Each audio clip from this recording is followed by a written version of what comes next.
Hello my dears, and welcome back to my corner of the internet. I'm Shannon, and today I've got another book talk video to share with you guys, and today we are talking about Big Swiss by Jen Beagin. First of all, look at this cover. Unsettling. Like beautiful, but unsettling. Anyway, this book first came on my radar sometime last year. I remember seeing it mentioned in the Goodreads Choice Awards for like Best Fiction or something, and I ended up getting it for my daughter for Christmas. My daughter, who's almost 20 years old, I should say.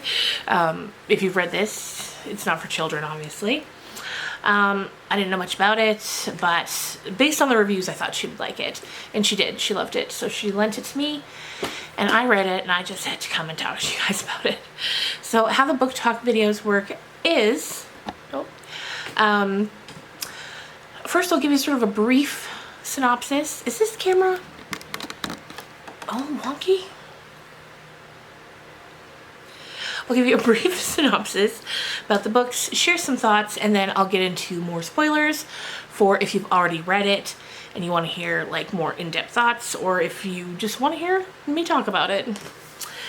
Alright, so at its core, Big Swiss is a book about grief, which I love. I love books about grief.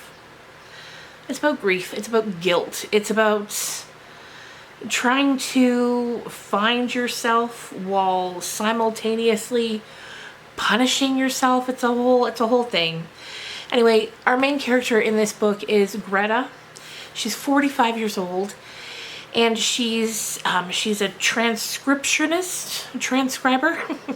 for a local sex therapist in the small town that she lives in.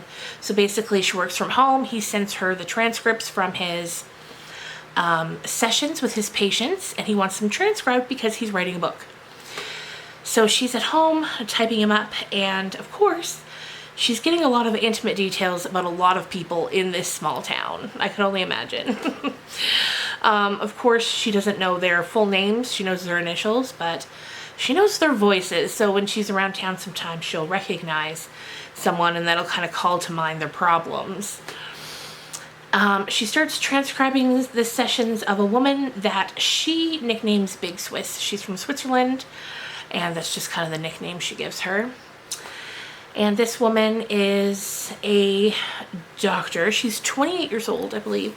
She's having some intimacy problems in her marriage.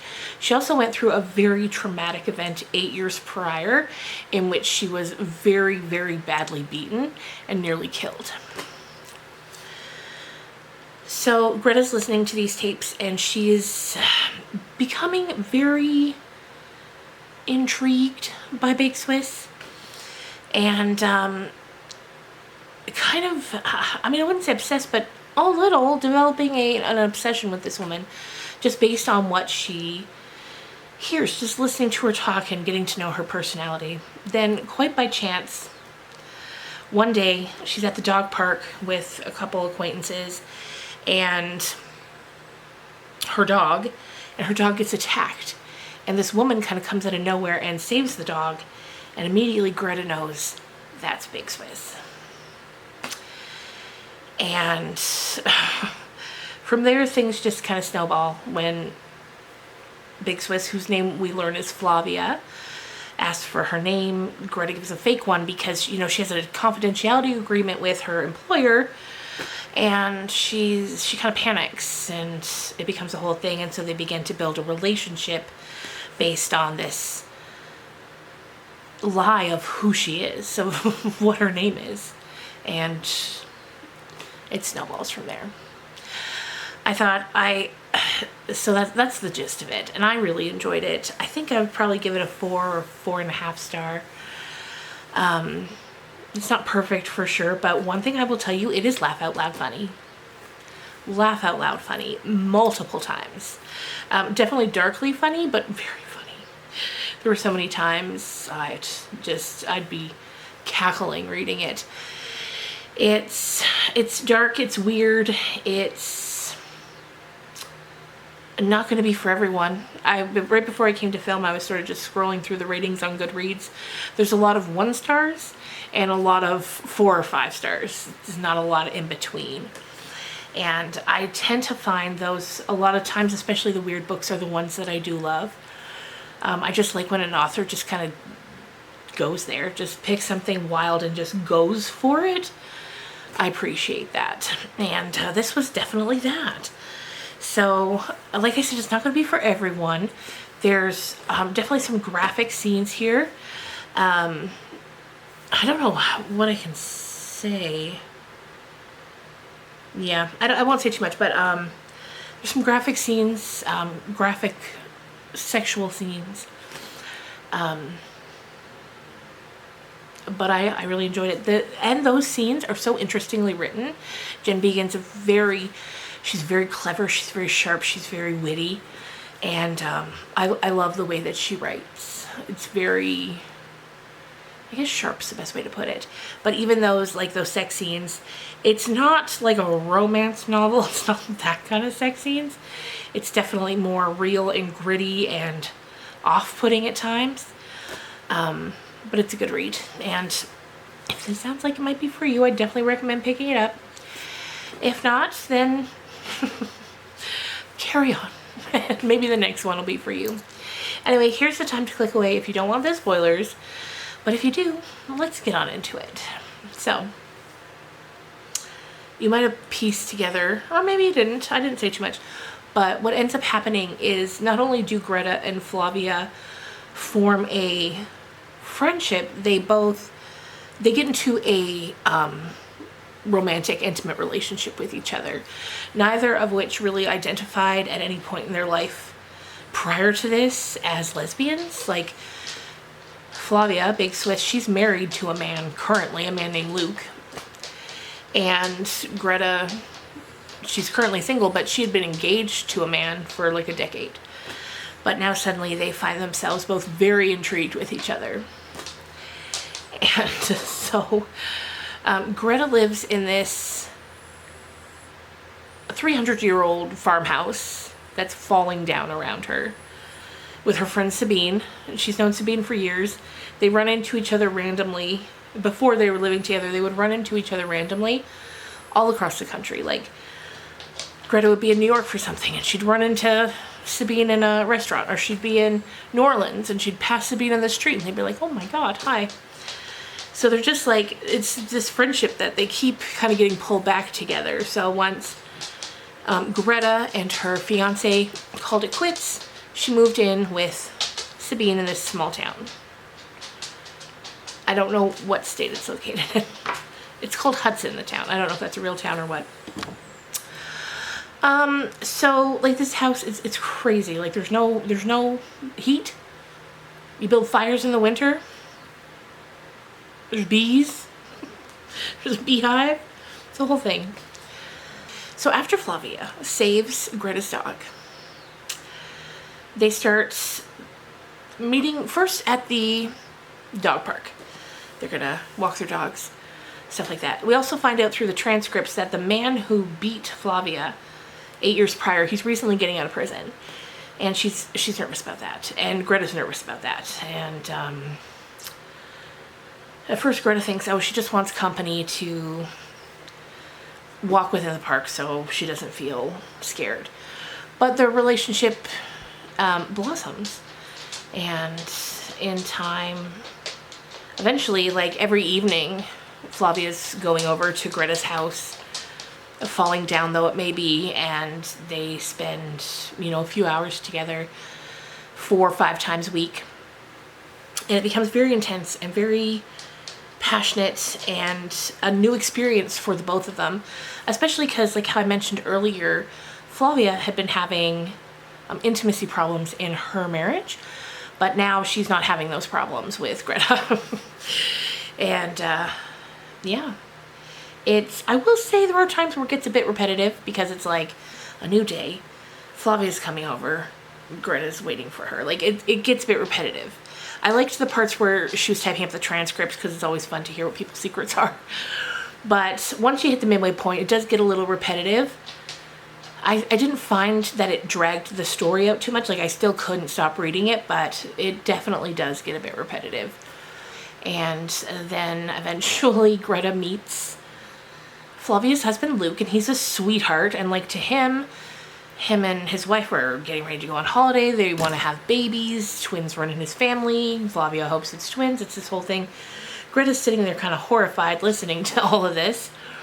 But of course, you know, that's his wife. So it's weird that this whole dinner's taking place, but it was very funny at the same time. And a lot of funny moments, but like in that sort of horrifying, funny sort of way. And yeah, eventually there's the man who attacked Flavia gets out of jail. And on a bad day, Greta kind of goes to confront him in the bar. Oh, because what happens is, of course, both Greta and Flavia have dogs since they've been walking their dogs in the dog park. Flavia's dog is named Silas, and Greta's is named Pino. I don't know if I'm saying that right, but they were outside the house while Greta was talking to Flavia, and the dog gets shot, the little dog Pino, by a hunter. They live kind of out in the woods, and Greta is freaking out. This happens immediately after Greta gets fired from her job because the doctor who she's transcribing the sessions for, he puts the pieces together. Flavia puts the pieces together during a session, and of course she gets fired because it's a weird situation that she should not have put herself in. So the dog gets shot. So later, Greta goes to confront Keith, the man who had attacked Flavia, because she thinks he shot the dog. In her mind, he's been stalking them, went to shoot Flavia's dog, missed, and got Greta's. So she goes to this bar, confronts him. He's like, get the hell out of here. I would shoot you before I'd shoot a dog. Like, go. Then she finds out a few weeks later that Luke kind of had a similar idea, not about the dogs, but about confronting this man. So he goes to a bar and he ends up getting stabbed multiple times outside the bar by this man. And so Flavia calls, and once and for all, she sort of says, like, I can't see you anymore. I can't come over tonight. I can't see you anymore. I'm at the hospital. Luke's been very injured. He might not make it.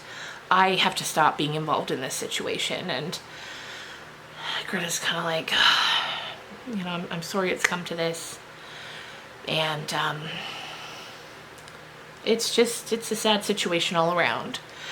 So the end of the book, so we get this, the finality of this relationship, at least for now, because Flavia sort of leaves her with like, because Greta says it should have been me who got stabbed by him, and Flavia's like, I'm glad it wasn't, because me and Luke have something that you don't have, and that's the will to live.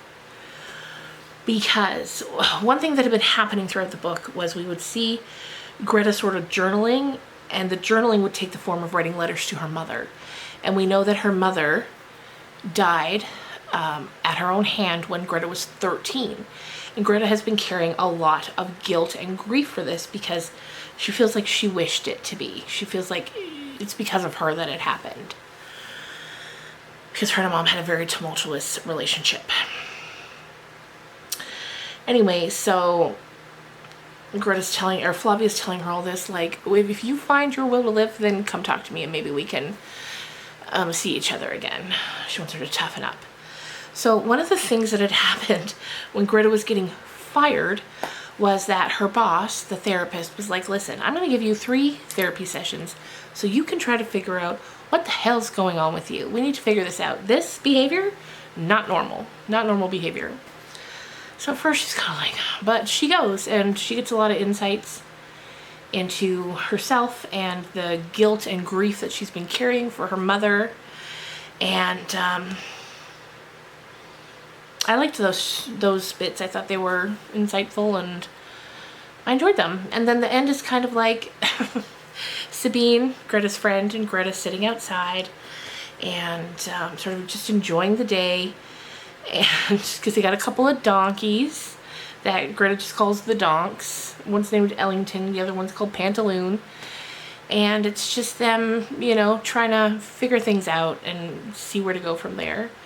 One complaint I saw on Goodreads repeatedly was that people didn't like the ending. I liked it. I don't know what else they would have wanted from an ending, but I liked it. And At the end of the day, I know Greta's an unlikable character, but I liked her. I thought she was vulnerable and messy and not likable, but still you get a soft spot for her, which isn't always the case with unlikable characters, but for me, at least, I did have a soft spot for Greta. And that, you guys, is Big Swiss by Jen Beagin. Would recommend. It's not, once again, it's not going to be for everyone, but it was for me, and I liked it. And yeah, I'm going to sign off now. And probably go start the next book. The next video is going to be a spoiler-free review for a book that I think is called Same as It Never Was. Something like that. It comes out July 1st. So I'll see you guys again in a few days. Bye.